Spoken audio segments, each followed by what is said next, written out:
Mon fils m'a interdit d'aller au voyage familial. J'ai ri quand le pilote a dit « Bienvenue, madame ». Je n'oublierai jamais ce jour-là. Le soleil se couchait lentement derrière les rideaux de ma salle à manger, et moi je restais assise, les mains croisées sur la nappe, face à mon fils. Son regard était dur, plus dur que je ne l'avais jamais vu. « Maman, ce voyage n'est pas pour toi. Tu n'as rien à faire là-bas. » Ces mots sont tombés comme des pierres dans mon cœur. Je croyais mal entendre. Toute ma vie, j'avais travaillé, sacrifié, tenu cette famille debout. Et voilà que mon propre fils, celui que j'avais nourri, consolé, envoyé à l'université avec mes économies, me regardait droit dans les yeux pour m'interdire de partager ce voyage familial. Le prétexte était banal. Il disait que j'étais trop fatiguée, que ce serait trop cher, trop compliqué. Mais je voyais bien dans ses yeux qu'il y avait autre chose. Ce n'était pas de l'inquiétude pour ma santé. C'était de l'exclusion pure et simple. Je me souviens du silence qui a suivi. Seule la pendule battait le temps. Ma belle-fille, assise à côté, n'a rien dit. Elle a baissé la tête, comme si elle se réjouissait en secret. Et moi, je me suis sentie humiliée, rejetée, inutile. J'ai tenté un sourire pour masquer ma douleur. Alors je ne fais plus partie de la famille, c'est ça? Mon fils n'a pas répondu. Il a juste soupiré, comme un adolescent agacé, et s'est levé de table. Cette nuit-là, je n'ai pas fermé l'œil. Dans ma chambre, je regardais les photos accrochées au mur. Leur mariage, les anniversaires des petits, les dîners où je cuisinais pour 20 personnes. J'étais toujours là, en arrière-plan, un sourire discret, une main posée sur l'épaule de l'un ou l'autre. Et maintenant, on voulait m'effacer. Les jours qui suivirent furent pires encore. Ils préparaient sur leurs valises, riaient, faisaient des listes. J'entendais ma belle-fille parler d'hôtels luxueux, d'excursions. Jamais une invitation, jamais un mot pour m'inclure. Quand j'entrais dans la pièce, leur voix se faisait plus basse. Un soir, mon petit-fils de 8 ans m'a demandé « Mamie, pourquoi tu ne viens pas avec nous ?» Je lui ai caressé la joue et j'ai répondu doucement « Parce que parfois, même les mamies doivent rester à la maison. » Il m'a regardé avec ses grands yeux pleins d'incompréhension et cela m'a brisé le cœur. Le matin du départ, je les ai accompagnés à l'aéroport. J'avais prétexté vouloir leur dire au revoir, mais en vérité, je voulais graver dans ma mémoire chaque détail, comme pour m'assurer que je n'étais pas en train de rêver ce rejet. Je les ai vus enregistrer leurs bagages, rire ensemble, prendre des photos devant le panneau des départs. Je me tenais en retrait, serrant mon sac contre moi. Personne ne m'a proposé de poser avec eux. J'étais l'ombre invisible, la spectatrice d'une fête à laquelle je n'étais pas conviée. Quand ils ont franchi la porte d'embarquement, mon fils s'est tourné vers moi. « Prends soin de toi, maman. On se revoit à notre retour. » Pas d'accolade, pas même un baiser sur la joue, seulement cette phrase sèche, presque administrative. Je suis restée figée quelques secondes après leur départ. Puis, lentement, je me suis dirigée vers un autre comptoir de la compagnie aérienne. Mon cœur battait fort, mes mains tremblaient. Je savais ce que j'avais à faire. Je n'avais peut-être plus leur affection, mais j'avais encore ma dignité et un secret que personne ne connaissait. J'ai tendu mon passeport à l'hôtesse et dit d'une voix calme « Une place, s'il vous plaît, pour le même vol que celui de ma famille. » Elle a levé les yeux vers moi, surprise, puis a tapé sur son clavier. Quelques instants plus tard, elle m'a remis un billet.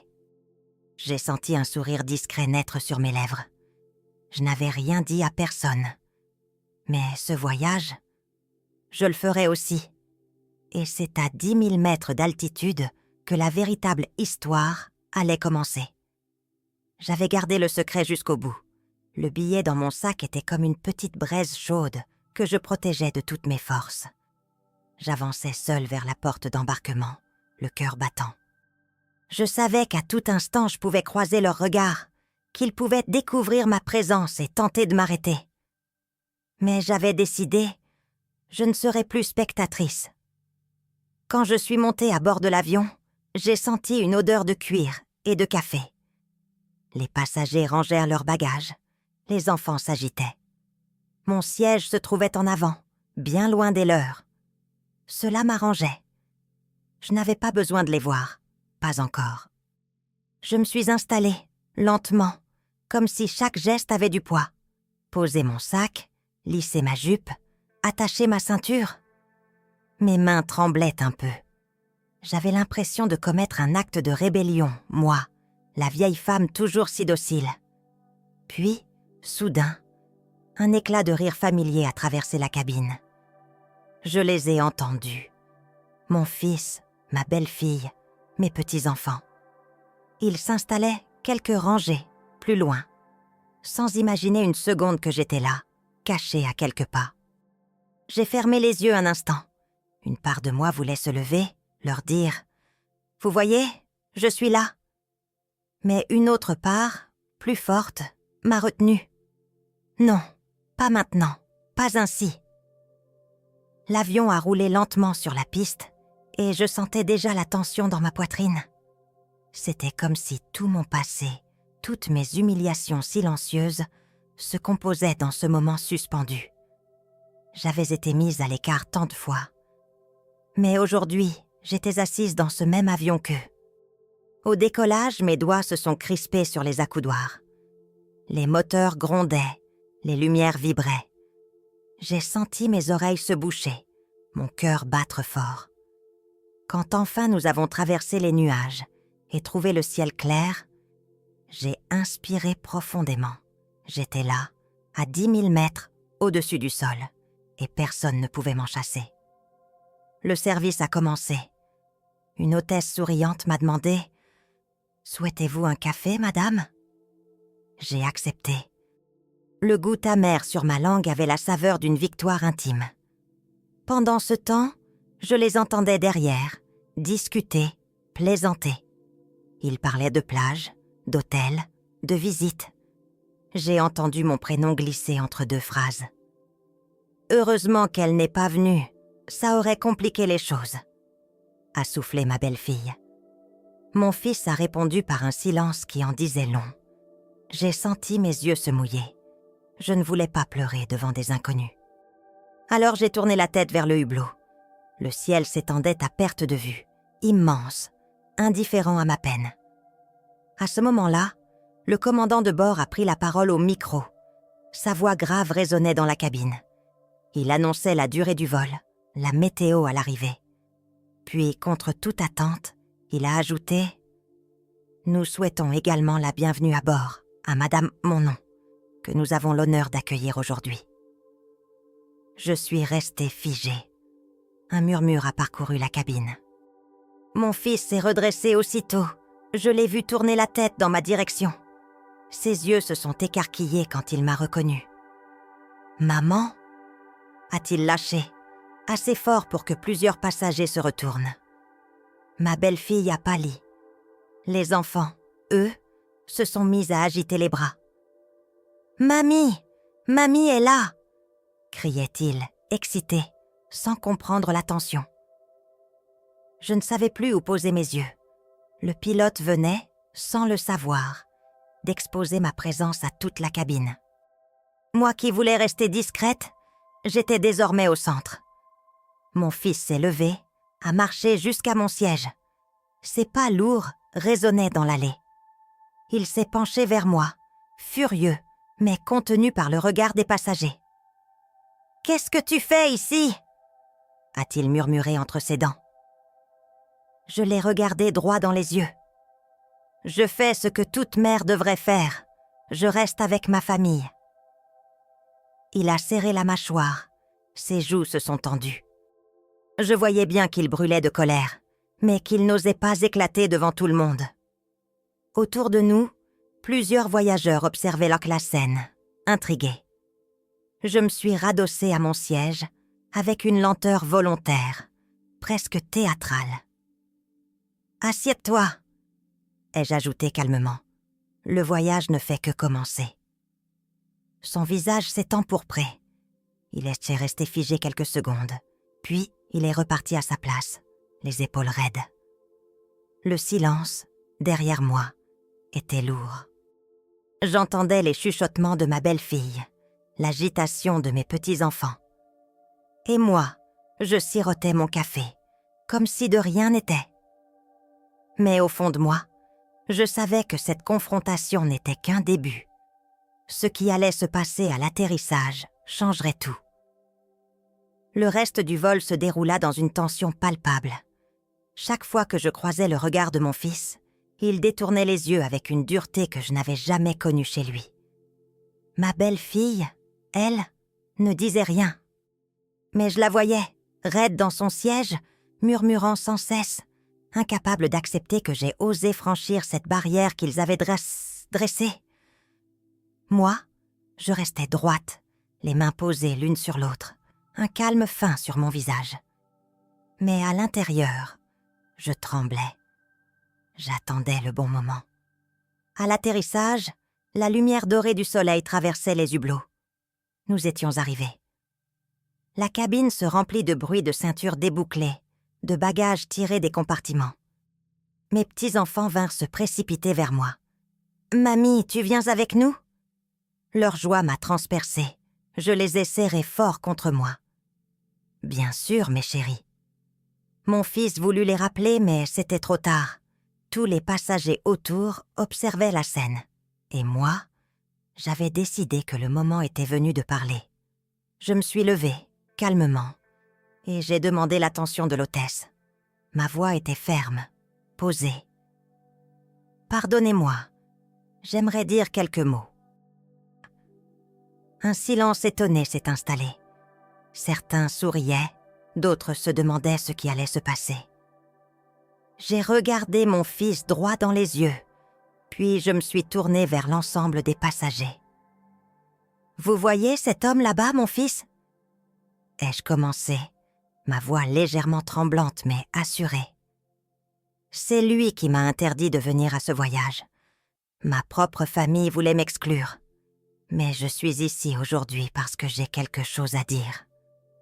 Ma belle-fille a blêmi. « Maman, ce n'est pas le moment, » a soufflé mon fils, les dents serrées. Je n'ai pas cédé. Toute ma vie, j'ai travaillé pour que mes enfants n'aient jamais faim, pour qu'ils puissent étudier, voyager, s'élever. J'ai cousu, j'ai économisé, j'ai refusé des plaisirs pour qu'ils aient un avenir. Et aujourd'hui, on me renie, on me laisse derrière comme si je n'étais qu'un fardeau. Des murmures se sont élevés dans la cabine. Des passagers hochèrent la tête, compatissants. Certains regardaient Fuakura, mon fils, avec désapprobation. Je me suis arrêtée un instant, puis j'ai sorti de mon sac une enveloppe soigneusement pliée. Mes mains ne tremblaient plus. « Ce voyage, mesdames et messieurs, » ai-je continué, « c'est moi qui l'ai payé. » Un silence stupéfait s'est abattu. Les yeux de mon fils se sont agrandis. Ma belle-fille a porté la main à sa bouche. « Oui, » ai-je repris. J'avais mis de côté, discrètement, pour offrir un dernier grand voyage à mes petits-enfants. Mais je voulais que ce soit une surprise. J'avais demandé à l'agence de voyage que mon nom reste discret, que les billets paraissent venir de lui. Je voulais lui laisser cette fierté. Et regardez maintenant, on m'a rejeté de ma propre générosité. Les visages autour se figèrent. J'entendais des « oh » étouffés, des soupirs indignés. Mon fils rougissait, incapable de trouver un mot. Je sortis alors la facture signée à mon nom, avec la mention claire de mon paiement. Je la tendis à l'hôtesse, qui la parcourut des yeux et confirma d'une voix neutre mais audible. « En effet, ce voyage a été réglé par madame. » Un murmure de stupeur traversa la cabine. Certains passagers applaudirent discrètement. Les enfants, eux, se mirent à sauter de joie. « Alors, c'est toi qui nous as offert ça, mamie. Merci, merci. » Ils m'embrassaient, riaient, sans comprendre toute l'ampleur du scandale. Mon fils, lui, restait pétrifié, les yeux baissés. Sa belle épouse le fixait d'un air glacial, comme si tout son petit théâtre venait de s'effondrer. Je me redressai encore davantage, portée par une force que je croyais perdue. La vérité finit toujours par sortir, ai-je conclu. Et aujourd'hui, elle sort à 10 000 mètres d'altitude. Un tonnerre d'applaudissements éclata alors, cette fois franc, massif. Les passagers tapèrent des mains, certains se levèrent même. L'hôtesse me fit un signe respectueux. Je baissai la tête, émue. Pour la première fois depuis longtemps, je me sentais vue. Mais je savais aussi que ce n'était pas la fin. Car une fois posé au sol, il faudrait regarder mon fils droit dans les yeux et décider de ce qu'il resterait de notre lien. Quand nous avons quitté l'avion, la lumière de l'aéroport me paraissait différente, plus vive, plus tranchante. Je marchais lentement, mes petits-enfants accrochés à mes bras, comme si je redevenais le centre de cette famille que l'on avait voulu m'arracher. Autour de nous, certains passagers me saluaient encore discrètement, un sourire complice aux lèvres. Je sentais sur mes épaules une dignité retrouvée. Mon fils, lui, avançait quelques pas devant, le dos voûté, incapable de soutenir mon regard. Sa femme le suivait, glaciale, le silence pesant entre eux comme une condamnation. Dans le hall, je me suis arrêtée. Je ne voulais pas fuir ce moment. Je l'ai appelé d'une voix ferme. « Michel ?» Il s'est figé, puis s'est tourné vers moi. Son visage était tendu, rouge, un mélange de honte et de colère. « Comment as-tu pu me faire ça devant tout le monde ?» a-t-il lancé, sa voix tremblante. Je l'ai regardé droit dans les yeux. « Non, Michel, la question c'est, comment as-tu pu me faire ça? À moi? À ta mère ?» Il a voulu répondre, mais aucun mot ne venait. Ses lèvres s'ouvraient, se refermaient, comme un enfant pris en faute. Ma belle-fille, elle, baissa les yeux, soudain muette. Je me suis approchée, doucement, sans agressivité, mais avec une force que même moi je ne me connaissais pas. Tu m'as humiliée, tu m'as rejetée comme si je n'étais plus rien. Et pourtant, c'est moi qui t'ai permis de vivre ce voyage.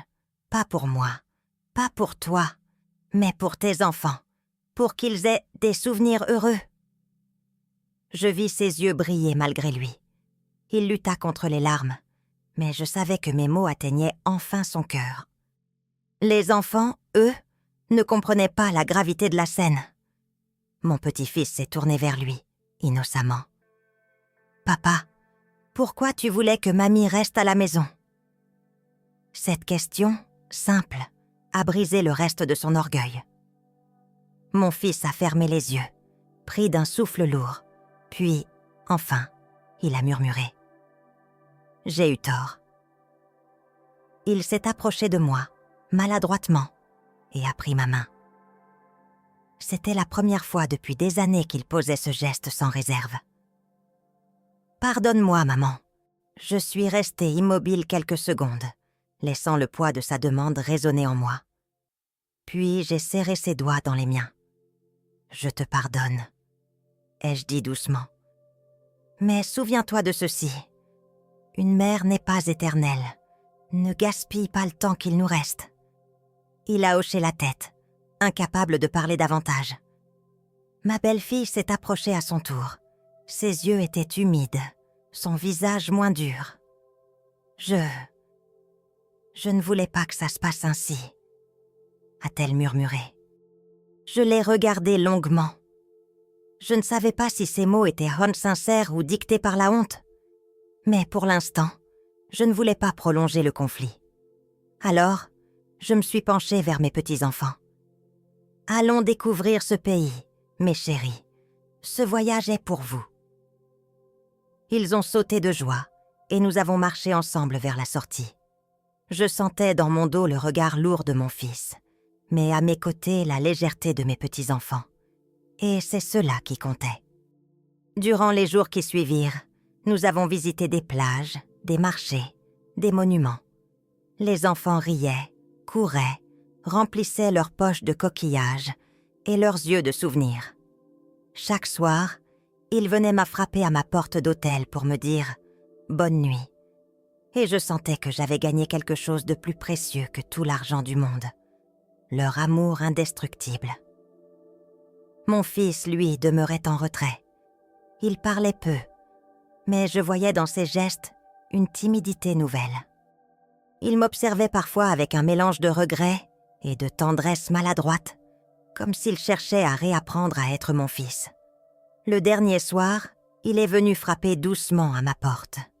J'étais assise près de la fenêtre, les cheveux défaits, une tasse de tisane entre les mains. Il s'est approché, hésitant. « Maman, merci. Merci pour ce que tu as fait. Et excuse-moi encore. » Je l'ai regardé, fatiguée mais sereine. « Michel, je ne veux pas de grands discours. Montre-moi seulement, à partir d'aujourd'hui, que tu sais être un fils. » Il a baissé la tête et m'a embrassée sur le front, un geste qu'il n'avait plus eu depuis son adolescence. Je savais que tout n'était pas réparé. Les blessures restent, même quand elles cicatrisent. Mais quelque chose avait changé. Une fissure dans son armure, une place à nouveau pour moi dans son cœur. Et quand, quelques jours plus tard, nous avons pris le chemin du retour, j'ai regardé mes petits-enfants endormis sur mes genoux et j'ai pensé: j'ai gagné bien plus qu'un voyage. J'ai gagné ma vérité. Et personne, jamais plus, ne pourra me retirer cette dignité retrouvée.